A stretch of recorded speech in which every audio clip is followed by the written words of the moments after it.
यात्रीगण कृपया ध्यान दू ई अहाँ के अपन मिथिला के दरभंगा एयरपोर्ट अछि। यहाँ बैठे खातिर अहाँ सबके लोगन के खातिर प्लास्टिको के कुर्सी के व्यवस्था भल गेल। अहाँ सब एयरपोर्ट पर प्लास्टिक के कुर्सी पे बैठ के भी आनंद ले सके छिए। ई हिंदुस्तान के प्रथम एहन एयरपोर्ट है जहाँ प्लास्टिक के कुर्सी रखल गई है अहाँ सबके सुविधा के खातिर। दरभंगा एयरपोर्ट पर प्लास्टिक की कुर्सी देख भड़के मंत्री संजय झा मोदी सरकार से पूछा ऐसा व्यवहार क्यों। जी हां, बिहार सरकार के जल संसाधन मंत्री संजय झा एक दिवसीय दौरे पर सोमवार को दरभंगा पहुंचे।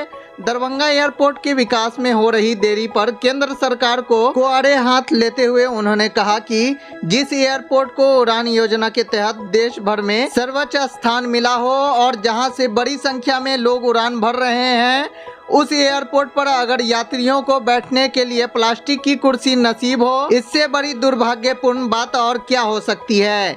यहाँ की यात्री पटना से दुगुना किराया कर सफर करने को मजबूर हैं। उड़ान योजना के तहत देश में पहले नंबर पर आने वाला बिहार का दरभंगा हवाई अड्डा पर यात्रियों को बैठाने के लिए प्लास्टिक की कुर्सियां दी जा रही है। इसकी तस्वीरें शनिवार को शेयर करते हुए एक ट्विटर यूजर ने नाराजगी जताई और केंद्र मंत्री को टैग किया।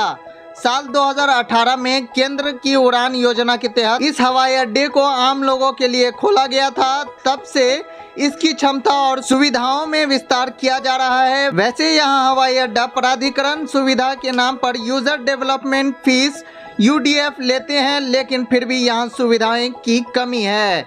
दरभंगा एयरपोर्ट में उड़ान भरने वाली फ्लाइट का किराया आसमान छू रहा है। शादी विवाह लगन शुरू होते ही वहीं दूसरी ओर गर्मी की छुट्टियां भी होने लगी है।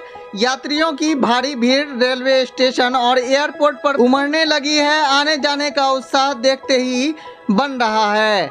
यहां तक कि यात्री बेस प्राइस से अधिक पैसा चुका रहे हैं, हवाई सफर करने से पीछे नहीं हट रहे। शादी ब्याह को लेकर रेट में भी भारी उछाल आया है, लेकिन इसके अलावा भी अन्य कार्यों के लिए भी दरभंगा एयरपोर्ट से हवाई यात्रा करने वाले यात्रियों की परेशानी बढ़ गई है। कारण साफ है कि महंगे किराया चुकाकर हवाई सफर करना सबके बस में नहीं है।